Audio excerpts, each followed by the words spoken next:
Welcome to The Explainer. Today, we're diving into a piece of cinema that pushed its cast and crew to their absolute literal breaking points. We're talking about John Boorman's 1981 epic Excalibur. This was his absolute lifelong dream project. But as we'll see today, turning that ancient Arthurian legend into actual light and film, yeah, it was a totally brutal quest. Boorman was already famous for directing incredibly grueling films. I mean, he did Deliverance, right? But looking back, Excalibur proved to be the absolute toughest of them all. Okay, let's dive into this. To really wrap your head around the set of Excalibur, you've got to understand John Boorman's intense, fiery energy as a director. His own daughter, Katrine, who actually had a role in the film, described him as, completely wonderful to the other actors, but kinda hellish if you were his kid. To give you an idea of his command over a set, she shared this hilariously terrifying story. They were shooting on this pristine, custom-built garden, and Boorman had warned everyone repeatedly not to step on it. Suddenly, out of nowhere, he just screams across the lawn, "Get off the fucking grass, Katrine!" It completely sets the tone for the highly charged, high-stakes, borderline chaotic environment he was running. Moving on to Section 1, the toughest film ever made. Just keep in mind, this was 1981. There was absolutely no CGI. Zero. If they needed smoke on screen, they literally had to make smoke. If they needed water, there was freezing water. If there was fire, you better believe it was real fire. It was this massive, pre-digital Arthurian quest that was packed with actual blood, sweat, and just so much mud. Section 2, real armor, relentless rain. To grasp just how physically punishing this shoot was, you just have to look at where they were. The whole production was shot out in the gorgeous but completely unforgiving landscapes of Ireland. Boorman himself noted that it rained pretty much every single day for the entire 5-month shoot. 5 months. It was heartbreakingly difficult, bone-chillingly cold, and intensely demanding for literally everyone involved. Now, I want you to think about this massive number, 106. Initially, the plan was just to handcraft about 14 suits of authentic-looking armor for the main cast. Simple enough, right? Well, as the production's ambition completely exploded, they realized, wait, we need doubles? Actually, scratch that, we need a whole army. That number skyrocketed from 14 to 106 full suits of metal armor. And get this, all of them had to be hammered out by a single armorer in just 3 months. No way, right? But they did it. So the crazy part is, these weren't some lightweight, flimsy plastic props. Actors like Patrick Stewart were literally encased in real, heavy, unyielding metal. Stewart actually remembered it as one of the most severely uncomfortable physical experiences of his entire life. The actors couldn't even take the armor off for a lunch break because it just took way too long to strap back on. At the end of a long, exhausting day, Stewart said he would retreat to his camper van, strip down, and just have to tend to the endless bruises, the nips and the cuts inflicted by what he called this damned armor. Section 3, Boot Camp for Future Stars. So Boorman needed a massive cast for this epic, right? He basically scoured the theater scenes across Dublin and London, pulling in these brilliant, highly respected stage actors who, and let's be totally honest here, had absolutely no idea how to actually make a movie. And this brilliantly illustrates the sheer caliber of talent that was just wandering around in the Irish mud.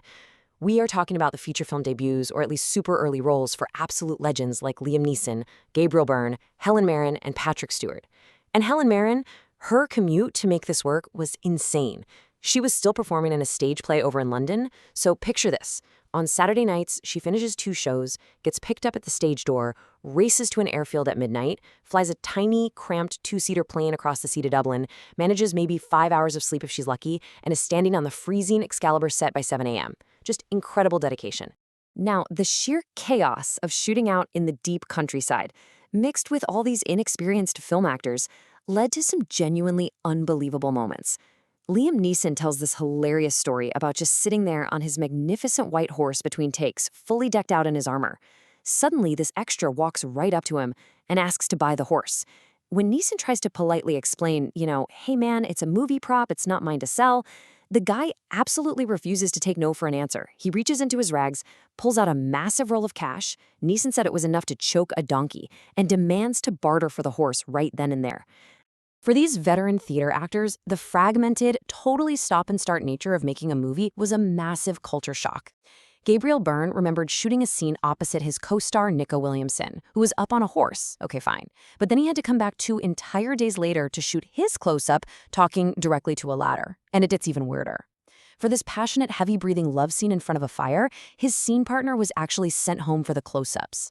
This left Byrne standing there in a full, clanking suit of armor, sweating buckets, acting out a deeply passionate love scene completely alone with a pink cushion. You literally can't make this stuff up. Section 4, The Mad Genius of Boorman. The director was this legendary, intensely intimidating presence. He somehow corralled this massive, unruly production with this wild mix of patience for his total novice actors and a frankly terrifying creative command. To really give you a sense of the fear he struck into the cast, there was this rumor that swept through the set in the very first few days. Apparently, Boorman had literally fired 2 big Irish red setter dogs. Like, they supposedly looked terrifying, but they just weren't acting terrifying enough for his liking. So he ordered them sacked without pay, right on the spot. The human actors heard this and quickly realized, uh-oh, if the director is willing to fire out-of-work dogs, we better keep our heads down and just get the job done. Boorman's mad genius also showed up in his totally defiant casting choices, specifically casting Nico Williamson as Merlin. The studio explicitly told Boorman, look, you can cast literally anyone in the world for this role except Williamson. His recent films hadn't done well. But Boorman, he cast him anyway. And Williamson was eccentric, totally unpredictable, and absolutely brilliant. He also insisted on wearing this incredibly heavy metal skull cap for the role. And thank goodness he did, because during filming, a massive wooden siege engine prop actually fell directly onto his head. That heavy metal hat literally saved his life. His reaction? He simply uttered, tweet, tweet, went down for a little bit to recover, and then got right back up to work. Legend. Section 5, Movie Magic Without Computers. Boorman himself noted later that if he were to make this exact same film today, he'd obviously use CGI. But the excruciating real-world limitations of 1981 forced this scrappy, wildly creative problem-solving that gave the film its completely unique, gritty identity. So the crucial point is how they managed to create a sense of massive scale. Today, a director would just, copy and paste digital soldiers onto a blue screen. Easy. Boorman's solution for the massive epic final battle? He took the exact same 10 actors, put them in full armor, had them charge into the shot, fall down dead, and then literally crawl out of the frame on their hands and knees right underneath the camera lens. Then they'd stand back up, run around, and charge back into the shot to die all over again. He literally recycled human beings to build an entire army in camera. And then, of course, there were the crazy hazards of shooting out on location. Imagine this totally impossible scenario. You're trying to film this deeply mystical 6th century night scene out on the studio backlot. But every time you roll, the camera catches the modern orange glow of electric streetlights from the nearby real-world town of Bray. What on earth do you do? Well, their solution is something you could absolutely never, ever get away with today. The film crew literally called up the local electricity board in the middle of the evening. Some guy actually went down to the main power grid and started blindly pulling heavy grid levers while talking on the phone with the film site. They accidentally plunged completely random neighborhoods, full of people just sitting down for their evening tea, into total darkness, until they finally killed the exact lights that were ruining the shot. When someone asked the electricity guy what they were supposed to tell all these angry residents, he simply shrugged and said, well, we'll just tell them it was a power cut. Unbelievable. Beyond the cheeky electrical sabotage, they really had to rely on practical magic and, well, Mother Nature. That constant freezing rain we talked about earlier, it actually gave the Irish air this heavy moisture that beautifully refracted the lighting. Boorman painted with this environment, shining green lights directly onto the forest moss to create this luminous, totally mythic glow.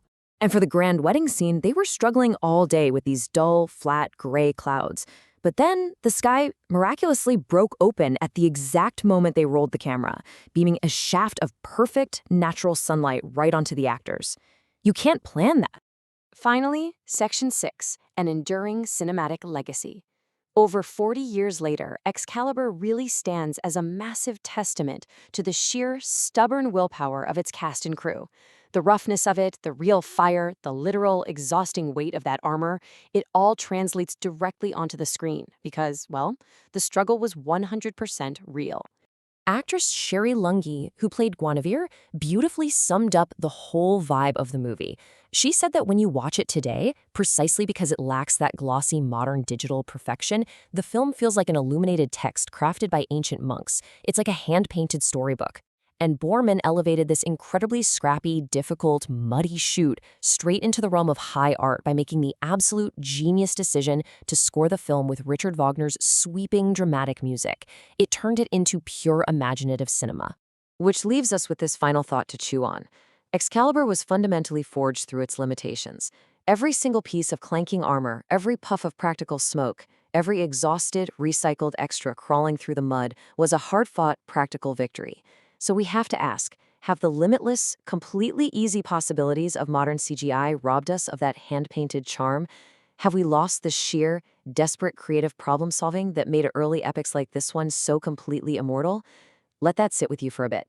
Thank you so much for joining me on this explainer, and I will catch you on the next one.